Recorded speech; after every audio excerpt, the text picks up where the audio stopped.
tea.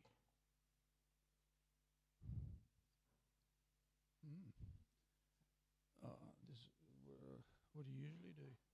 Up here? Okay. When in Rome, do as the Romans. Ah, that's good. Yeah.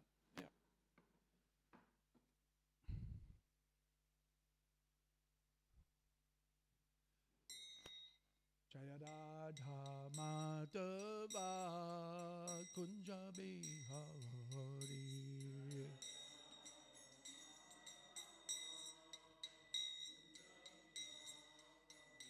Jaya Radha Madhava Kunja Bihari.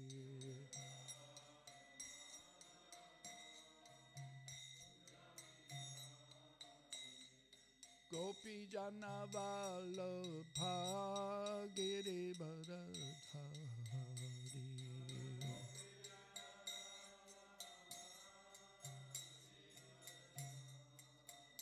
Jaya Gopi Jana Vallabha Girivardhari.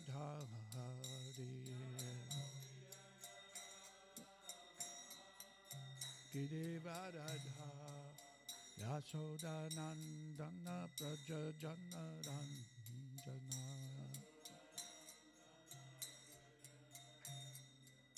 Yasoda Nandana Praja Jana Ranjana.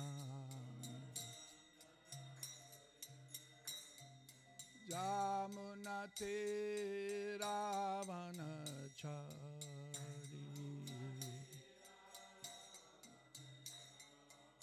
Jamuna Tiravanachaari. Ravanacha. Jaya Radha Madhava Kunja Bihari. Madhava Kunja. Jaya Radha Madhava Kunja Bihari. Madhava Kunja Bihari. Jai Gopi Jana Vallabha Girivardhari. Vallabha Girivardhari.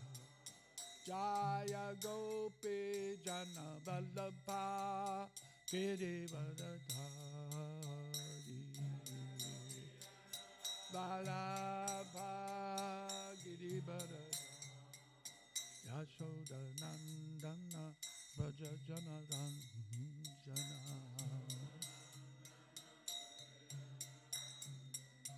Yasoda Nandana Braja Jana Ranjana. Jamuna Tiravanachaari.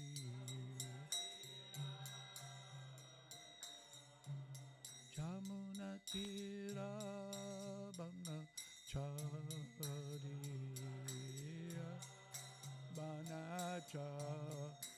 Jaya Sri Krishna Chaitanya Prabhu Nityananda Sri Advaita Gadadha Srivasadi Gaura Bhakta Vrinda. Sri Krishna Chaitanya Prabhu Jananda Sri Advaita Gadadha Srivasadi Gaura Bhakta Vrinda. Hare Krishna Krishna Krishna Hare Hare Hare Rama Rama Rama Hare Hare. Hare Krishna Krishna Krishna Hare Hare Hare Rama Hare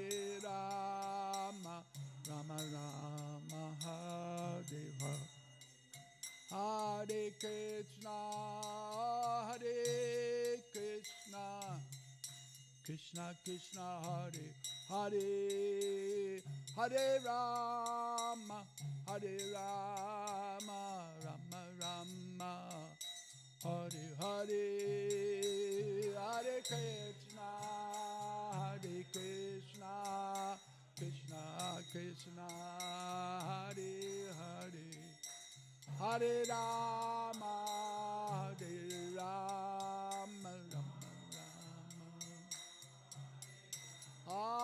Hare Krishna, Hare Krishna, Krishna Krishna, Hare Hare, Hare Rama, Hare Rama, Rama Rama, Hare Hare,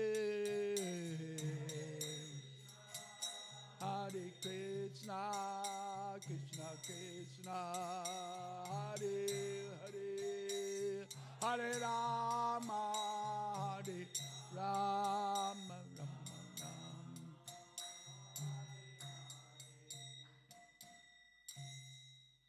Jai Om Vishnupad Paramahamsa Viraj Kacharya Asto Tarasati Shrimad His Divine Grace A.C. Bhaktivedanta Swami Maharaj Srila Prabhupada Ki Ananda Koti Vaishnava Vrinda Ki Namacharya Srila Hariraj Thakur Ki Grantaraj Srimad Bhagavatam Ki Jai Nitai Gora Premanandi.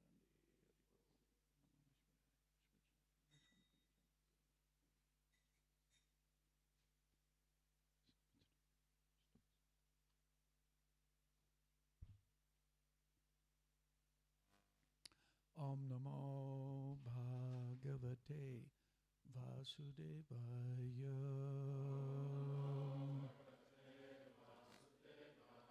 Om Namo Bhagavate Vasudevaya.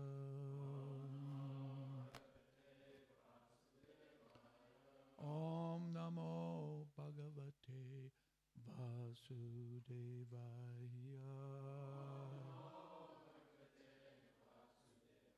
Om Namo Bhagavate Vasudevaya.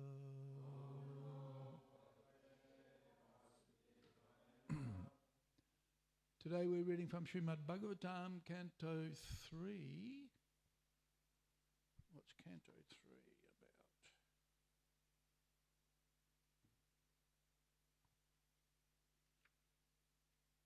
The status quo. Chapter 14. Pregnancy of Diti in the evening, text number 40. Praninam hanyamananam dinanam akritagasam strinam nigrigyamananam gopiteshu mahatmasu praninam hanyamananam dinanam akritagasam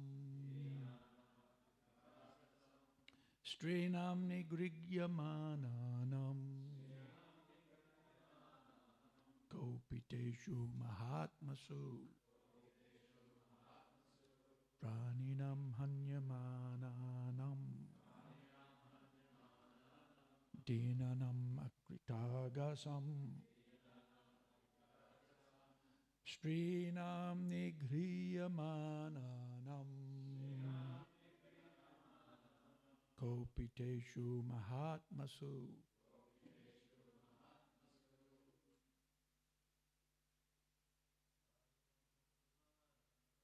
Praninam hanyamananam dinanam akritagasam strinam nigrihyamananam kopiteshu mahatmasu. Praninam hanyamananam dinanam akritagasam strinam nigrihyamananam kopiteshu mahatmasu. Ladies, Praninam Hanyamananam Dinanam Akritagasam Strinam Nigriyamananam Kopiteshu Mahatmasu Praninam Hanyamananam Dinanam Akritagasam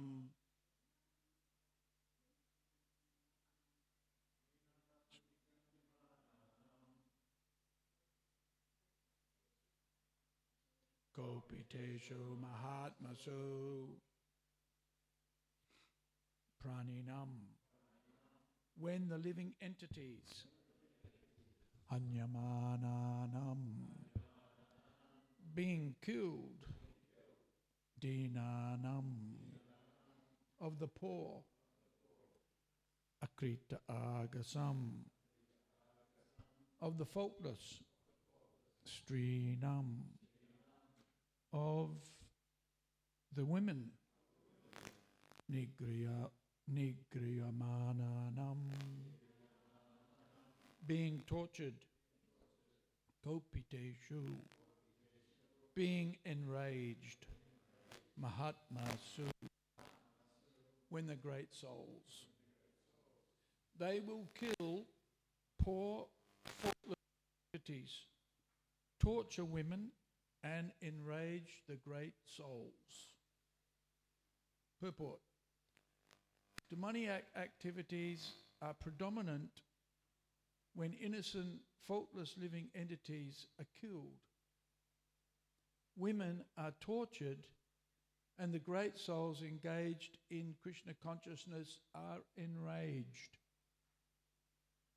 In a demoniac society, innocent animals are killed to satisfy the tongue, and women are tortured by unnecessary sexual indulgence. Where there are women and meat, there must be liquor and sex indulgence. When these are prominent in society by God's grace, one can expect a change in the social order by the Lord himself or by his bona fide representative.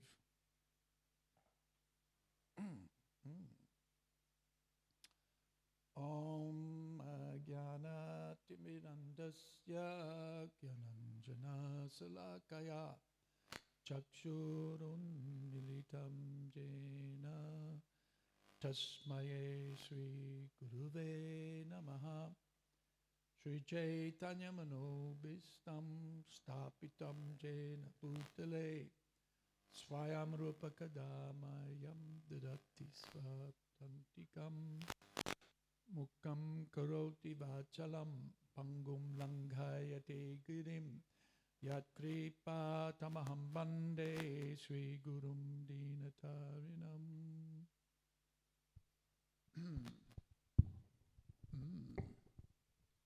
Okay, so this is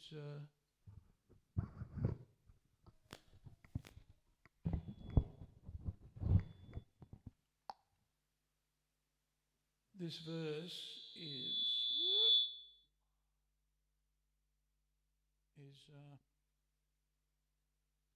predicting the appearance of Hiranyaksha and Hiranyakashipu. Is that right? And this is Kashyapa talking to his wife. Not exactly blessing her, but forewarning the appearance of these two greatly demoniac characters. So Prabhupada is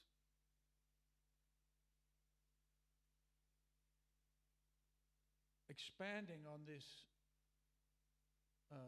idea or this expectation, if you like, of asuric activities.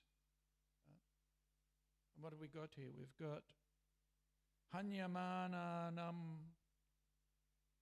Dinanam Akrita Agasam. So the killing of poor and faultless praninam here, living entities.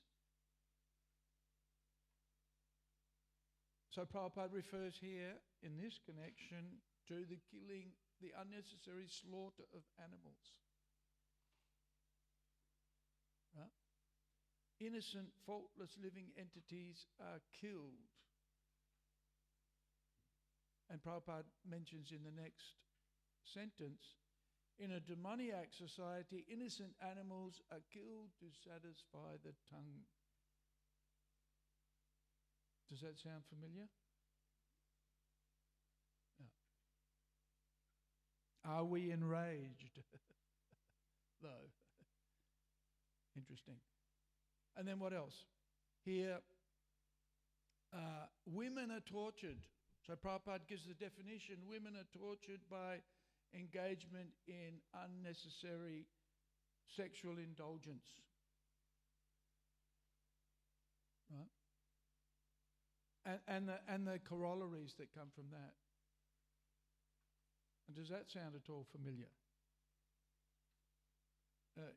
We have in one sense we have all of this, that's being described here in the Bhagavatam is what we're experiencing in today's society. And even in the Australian social context, it used to be that previous years it was a woman was being killed by her spouse or partner once a week. But now that's increased. This is why we're having protests all around the country, because a woman is being killed 2 every 8 days now. There's more than that. Oh, every 4 days. Oof, ouch. Now that's embarrassing. That should be embarrassing to the whole country. And even, we're seeing men who are already charged with assault or rape or whatever are on bail, and then they go and kill their partner, kill their spouse. It's very frustrating because it appears almost that our leaders, so-called leaders, are incapable of improving the situation. It gets worse. Right? So then as a consequence, when animals are being slaughtered and when women are being mistreated, then the Mahatmas, the sadhus, or it's translated Mahatmasu, when the great souls are kopiteshu, being enraged. Right? We're so used to this kind of activity, we're so conditioned to the current social climate that it's not very often that we get enraged about, we've got to think, oh yeah, okay, it's Kali Yuga. Right? But interesting here, a quality or a characteristic of a devotee or Mahatma, devotees of Mahatma, right, is that they should be very disturbed and angry about these activities. The response is concern, deep concern, Prabhupada says. I was reading yesterday, or the day before,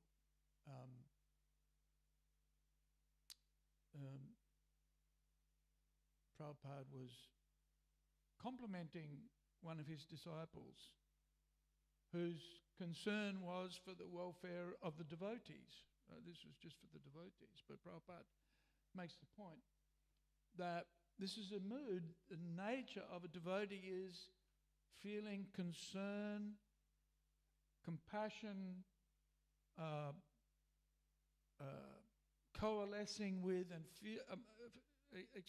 experiencing the level and the degree of suffering themselves, even though it's being felt and it's impacting others. The nature of a devotee is, the quality of a devotee is that they feel the same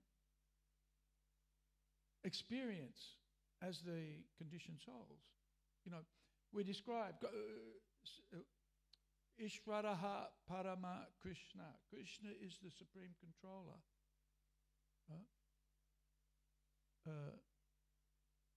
Satchit Ananda Vigraha. He is eternal, full of knowledge and blissful. Ananda. Right? He is all blissful.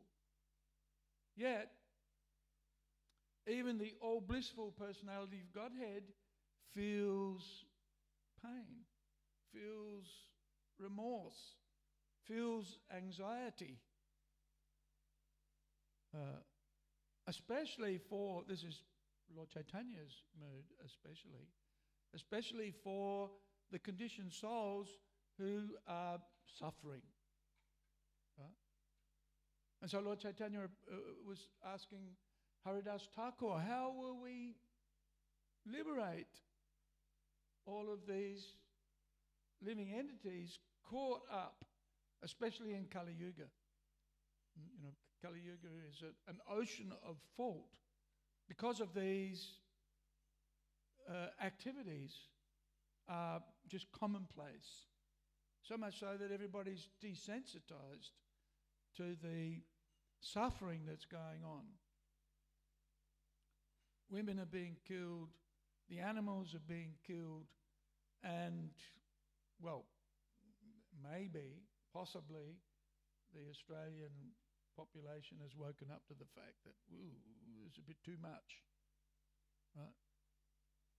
Although I suspect unlikely, right? Based on current performance. Very sad situation. So, Haridas Thakur responded to Lord Chaitanya's plea, and that was, we can elevate everybody by the performance of Sankirtan. Pretty interesting. Simple thing, such a simple thing. Chanting Hare Krishna. And even Haridas Thakur says, everybody can be engaged in the chanting of Hare Krishna, even the non-moving living entities who don't have a mouth to speak. But he explains how even the trees can participate in Harinam. That means everybody and anything, even the bricks in the walls of the buildings, can participate in the Harinam by echoing the sound vibration of the holy name. So everybody gets uplifted by the chanting of Hare Krishna. And of course that's our business. Our business to uplift. And the interesting thing about chanting Hare Krishna is we get immense benefit from doing that as well. There's nothing like Harinam, especially Harinam out on the streets. When I joined the temple in Melbourne in 1978, I arrived at an interesting situation where I would hear Balaram and Bhagavata Sraya encouraging Korma to go to jail. And I was thinking, what's wrong with these guys? Huh? What's wrong with these guys? I thought Hare Krishna was love and peace. And here we've got Balaram and Bhagavata Sraya egging Korma on. Come on, Korma, you can do it. And so we spent my first couple of weeks, 2 or 3 weeks, maybe a month, in Melbourne, was every lunchtime we would go downtown chanting Hare Krishna. Korma would always be leading. And the whole purpose of doing this was to get Korma sent to Pentridge, which I just couldn't, it was hard for me to. And what I couldn't work out, and nobody's been able to really tell me, or they've forgotten, how they knew, because we knew the day that Korma was going to be picked up by the police and taken to jail, right? And so then they rang up Channel 7, Channel 9, Channel 10, ABC, come on down, the Hare Krishnas are being persecuted again, right? And in one sense, it was a dramatic and effective publicity exercise, because, here's the poor old Hare Krishna has been picked on by the constabulary and the officials of the Melbourne City Council, and everybody started to feel sorry for them. And then every day in the paper there was a little snippet about the Hare Krishna monk fasting to death in jail. That's why they had to cite Korma up, right? Because if you know Korma, you know how much he likes his prasadam. and Korma told us a funny story about how the jailers would cook special vegetarian meal for him, which was basically, boiled potatoes, boiled cabbage, and boiled carrots, and they'd hand it to him. They'd say, "Here's your blessed food, mate." And that was not easy for Korma. 10 days, I think, and then they decided, they did what a dead Hare Krishna on their hands. And so Korma was let out. And then we worked more Harinam outside of Pentridge while Korma came out, right? But, that for me was my introduction to Krishna consciousness and or at least living in the temple, and every day going out on Harinam. And there's the initial embarrassment, or I'm on the spot, everybody's looking at me, or at least that's what we think. At least I'm so egocentric, I think everybody's looking at me, right? And there's an embarrassment. Oh, here I am out with the Hare Krishnas.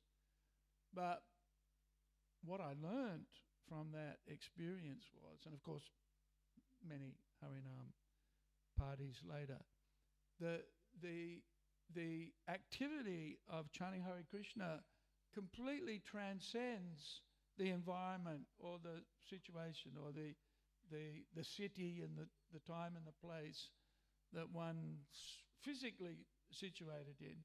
And one is elevated. One's consciousness becomes elevated as one absorbs oneself in the sound vibration of the chanting of Hare Krishna and in the kirtan. Then one's consciousness is completely elevated. One becomes completely transcendental to the circumstance, the material situation. The material influence no longer has an impact. And not only are the hearers of the holy name elevated, but also the devotees who are chanting Hare Krishna. And so, and why in the Shikshashtakam, we Anandam Buddhivardhanam Pratipadam Purnam Ritas Vardhanam. It's the nectar for which we're always anxious, that the chanting of Hare Krishna. And, we see it when we are chanting, going down Rundle Mall. Actually, they still won't let us chant in Rundle Mall. Well, not walking. You can sit down and chant Hare Krishna, but not Naga Sankirtan. But in Burke Street Mall, I've seen it where the devotees are so happy and so inspired and inspiring in the kirtan. You see all of the people standing on the side of the street. They're tapping their feet. They're smiling. They're happy. They're completely transported out of the material world into the spiritual realm. And that's what people need. They need that higher taste of transcendence in order to rise above the gross material concept of life that causes this kind of behavior that we're seeing, which is detrimental for everybody. So, and not only the chanting of Hare Krishna, but of course, prasadam. Need to get the higher taste of prasadam in order to rise above the material conditioning and the push and the pull of the mind and the senses out of control. So it's our responsibility to be very concerned about the welfare of others. That's the nature of a devotee. And of course, what eventually happens for Hiranyaksha and Hiranyakashipu is because of their disturbances that they create and the trouble that they create for the devotees, then Lord Nrsingadeva appears. And so Prabhupada says here that in that environment, the Lord will manifest in order to rectify the situation. But how's that going to happen in this setting? And effectively, it's going to happen by the activities of the devotees, especially in the Sankirtan. Lord Chaitanya has already appeared. Krishna has already appeared. Krishna, the powerhouse. Krishna is described as the powerhouse or the source of energy, of existence, of being of everyone. Why in the Bhagavatam, in the beginning of the Bhagavatam, it's described, Ete chamsa kala pumsa Krishnastu Bhagavan Swayam. Krishna is the original Bhagavan. Prabhupada describes he's the original powerhouse for whom all other power comes from. So Krishna himself has appeared as Lord Chaitanya, and as Lord Chaitanya, he's spreading the Sankirtan as a remedy for all of these sinful activities. So big responsibility for us in that we need to see that Lord Chaitanya's mission is fulfilled, and it's fulfilled through the activities of the Mahatmas.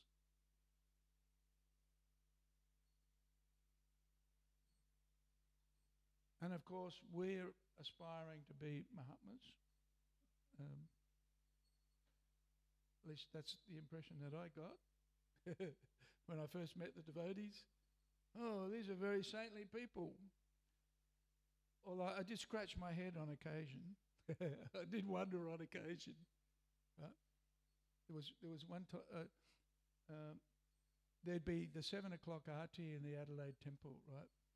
And instead of going to the arti at Chinchuripura, I'd go home, right? Because you'd have to have a shower before the 7 o'clock arti, but they only had cold showers. And I still do not like cold showers. So we used to go home, have a hot shower. So then one morning, Jammi Jaya came in at 5 o'clock in the morning, dragging this big water heater behind him into the ashram. And, Jammi Jaya in his classic style, the devotee said, "Oh, where'd you get that from, Jammi?" Don't worry about it. Just got it, just found it, right? This is one of those huge water heaters, 6 foot tall, this big around. So I used to wonder, who are these people? But I got to appreciate Sikhi Pucha Dara,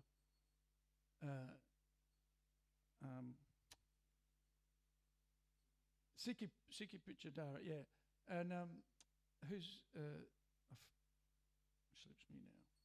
Ioja Dave was another devotee who was there. Advaita Acharya, do you remember Advaita Acharya? With a sunken chest? Oh, okay. And who's our cook here? Garuda, yeah, Garuda. These are all in the ashram when Achincha Rupa and I started going to the temple in Adelaide. And you know, the first Harinam we went to the Walkerville showgrounds for the royal show, right? And we were walking down the side street and there were all these bikies hanging on the fence. And I thought, what have I got myself in for here? Right? And then around the corner come these two hulking guys, and one of them just walked up the creeper car, punched him in the face, rolled him in the gutter. Their Jummy Jaya smacked him. And I was next, right? I thought, uh-oh. And then the police just turned up. Grabbed these guys. Okay, come with us, fellas. So I thought, wow, that's far out. Again, I was thinking, the Hare Krishna's peace and love, and then every time we go on Harinam, we get to fight. Or we expect to fight. Actually, in those days, you'd see people running from like 100 metres away, and they come in, they want to have a fight with the devotees. These days, we see people doing the same thing. We sort of think, well, the old timers think, oh, what's going on here? But they come running in, then they jump into kirtan and start chanting and dancing with the devotees. So we know the potency of Hare Krishna. It's why we're here. And why we need to, and of course, we're now all approaching our 70s or in our 70s. So we don't quite have the same vigour as we had previously, but still, it remains our responsibility to see that the Harinam goes on and that Prasadam distribution goes on and that we have an impact. Because practically speaking, and we know it for a fact in our own lives, our own experience, that by chanting Hare Krishna and by following the bhakti process, we've been elevated out of a very dire circumstance. It works. It affects people. It affected us. And so we should see to it that the Harinam especially is distributed. And I think the devotees go here regularly on Harinam. Yeah. So, yeah, not much to look forward to in Kali Yuga, really, when you think about it. It's the killing of innocent living entities and the harassment and torturing here, Prabhupada says, of women, which is not at all palatable for a devotee. And we can expect a change. In fact, we need to be the change, effectively, because Prabhupada says here, when these are prominent in society, by God's grace, one can expect a change. Right? So we're seeing it, actually. We've been part of it. We are part of it. One can expect a change in the social order by the Lord himself or by his bona fide representative, and that's us, ultimately. Right? Or it refers, Prabhupada's even referring to himself. And if it wasn't for Srila Prabhupada, and if it wasn't for Prabhupada's followers, then we wouldn't be here. And it's now our responsibility to make sure that that opportunity and those benefits are given to others. So, Hare Krishna. Does anybody have any comments or questions on these points, or your experiences chanting Hare Krishna?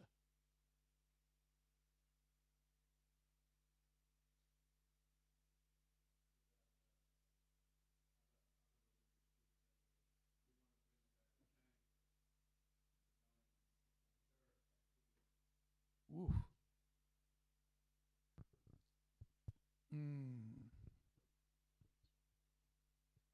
It's very interesting.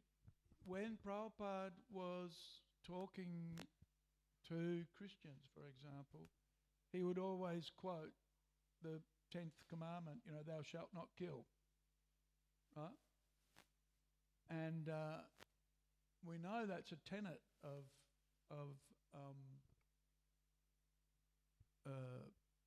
most religious traditions is ahimsa, or non-violence. And there are precedents within the Bhagavatam and within the Vedas of those who are being persecuted fighting to protect their freedoms, their religious freedoms, for example. But and even we see in the Mahabharata, the Ramayana, there's dynamic defense of religious principles, right? So we see even within the Vedic scripture justification for let's say militancy, right, in the protection of religious principles. There are many examples. In fact, Prabhupada says, the Vaishnava culture revolves around two great battles, Prabhupada says, right? The Battle of Kurukshetra and the killing of, Ram's destruction of Lanka. But according to, again, principles, dharmic principles, not indiscriminate, just blowing up innocent people and creating and that's why terrorism has its name, because it's basically,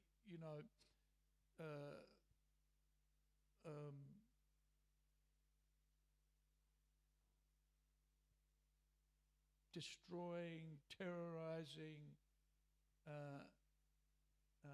debilitating the innocent, effectively. And so that's just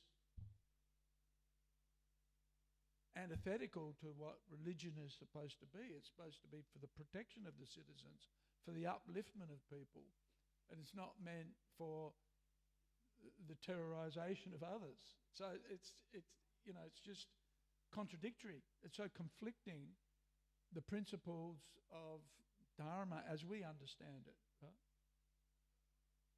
So again, it's a very saddening experience and to observe that kind of distortion of religious principles.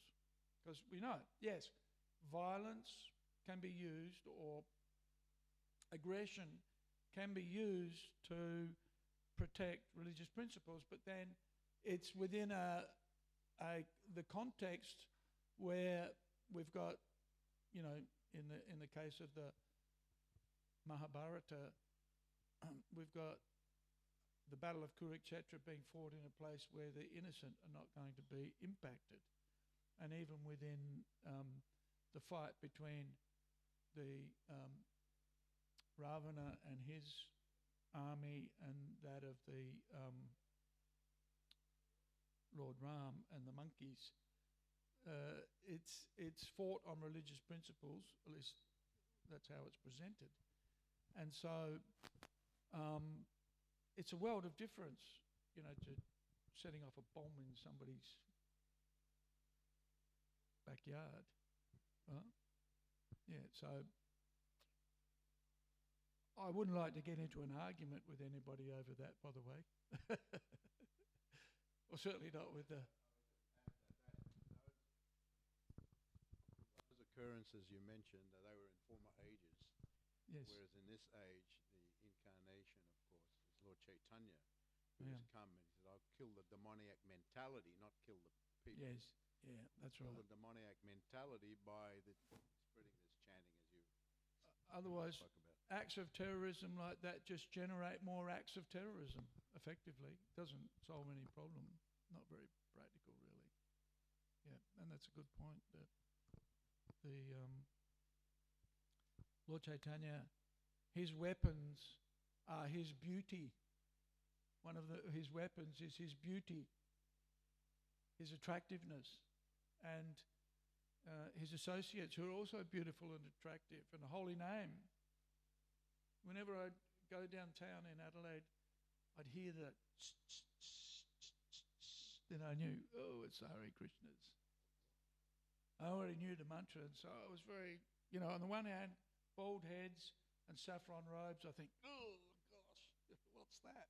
On the other hand, the Maha Mantra, I couldn't, it was too attractive.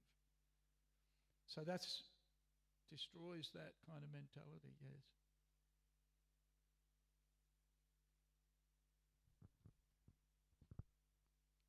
I remember where Prabhupada mentions in one place that even missiles can be used in the service of the Lord. I wonder if you could make a comment on that. Give the microphone to Sadhana over here. Yeah. Yes, we can. Prabhupada, Prabhupada, the amazing thing is that Prabhupada was so broad-minded. And of course, he saw things from a very transcendental perspective. When he was taking devotees around Vrindavan, one of his this is in 72, and one of Prabhupada's disciples was complaining to him, this place is so filthy, so dirty, and there's all these hogs running around. And Prabhupada said, you're not seeing the real Vrindavan. And Tamal Krishna Maharaj was arguing with Prabhupada about how everybody knows that if you travel around the planet, you'll end up coming back to the place where you started, right? And Prabhupada said to him, you just have a mundane vision. You can't see things from the higher perspective, right? In relationship to, other planets and the structure of the universe. So, Prabhupada said, yes, missiles, but he mentions everything else. Culture, psychology, sociology, etc. So,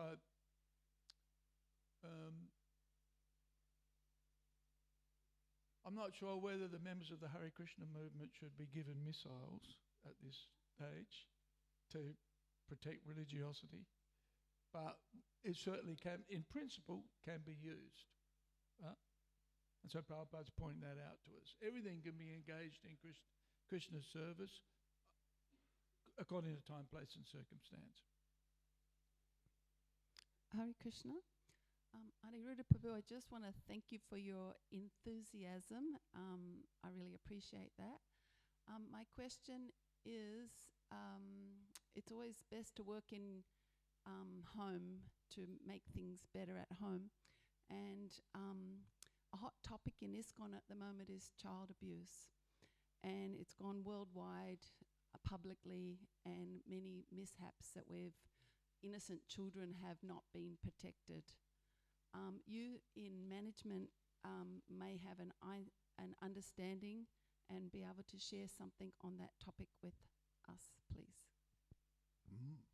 Right.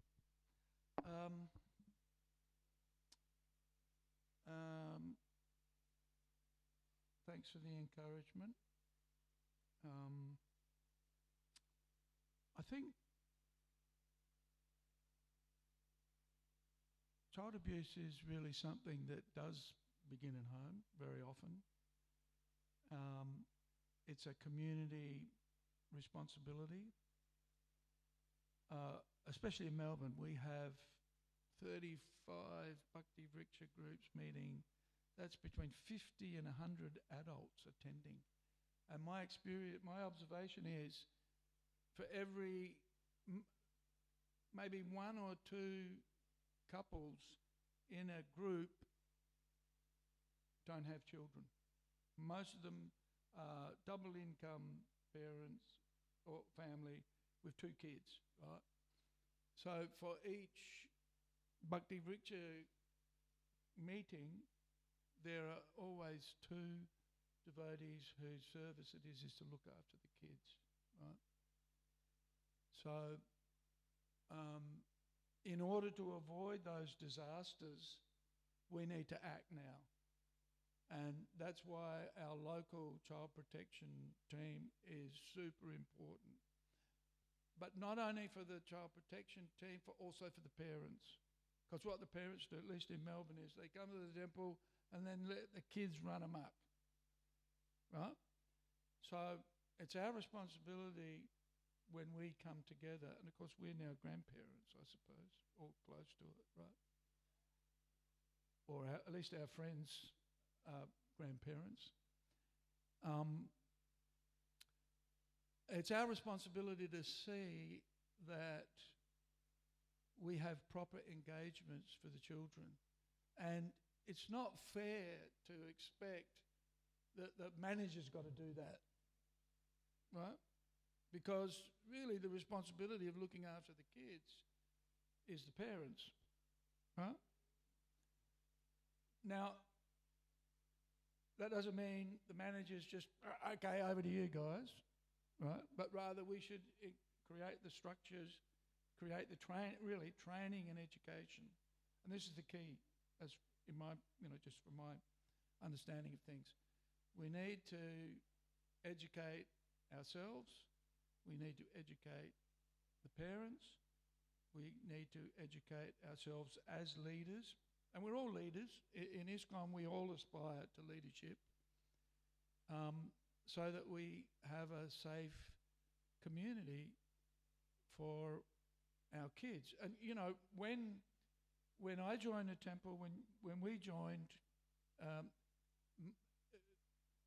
99.9% of the devotees were single, right?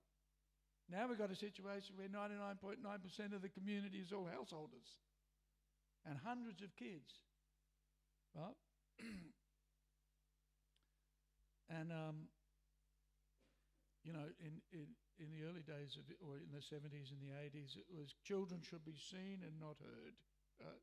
And if there's a squeak out of a baby, out, right? But nowadays we've got to, we have to accommodate that change of our community environment. So in those days the focus was on renunciation, right? And now it's got to be different because we have so many householders and so many children. And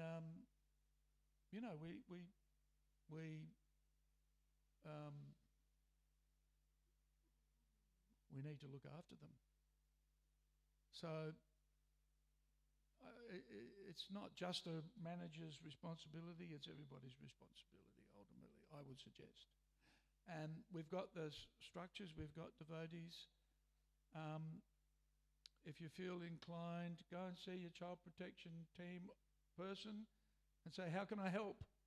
That's what I would recommend. And we have it. We have active child protection programs going on. So in many respects, in Australia, we've been fortunate, relatively. We have our history, and we can learn from that, right? And there have been children, unfortunately, exposed to inappropriate behaviour. Some of them now parents and doing quite well as devotees. They got support, they were well looked after. Others not so fortunate, right? So we need to be sympathetic to their needs. But I think relatively we can say in Australia we've been fortunate.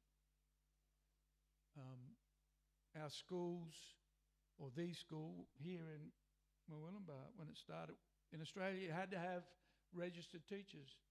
So in our schools we had good teachers right from the beginning, on the whole.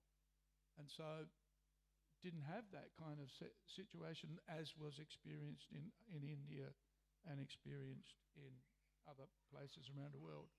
So we have been more fortunate. And I would suggest that we don't dwell so much on the past. Right? There's just too much of opening up of old wounds. And that just re-traumatizes people. So what's the point of that? Right? That we go over everything that went wrong, in the 70s and the 80s.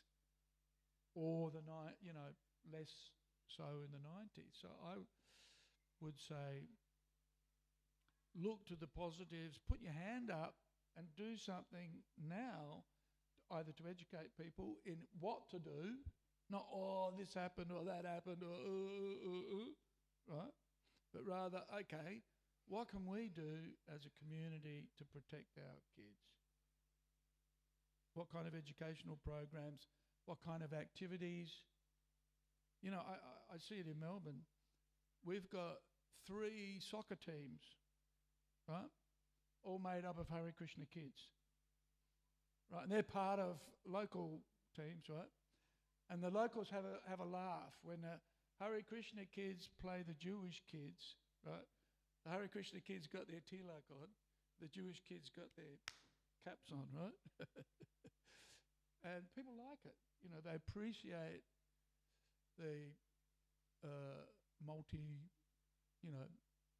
dimensional community approach. But do think something. We've got to do positive things for the kids. And the kids grow up at a point where even the positive things you try to do for them, they say, don't want any of that. Right? So we've got to deal with that as well. Being a parent's not much fun. Right? It's hard work. But they're devotees, most of them actually, when you think about it. Yeah. So, anyway, there's my 2 bobs worth. Hare Krishna. Okay, 8:30, that's Prasadam time, isn't it? Yep. Okay, Mahaprasadam ki jai. Srila Prabhupada ki jai. Grantaraj Srimad Bhagavatam ki jai.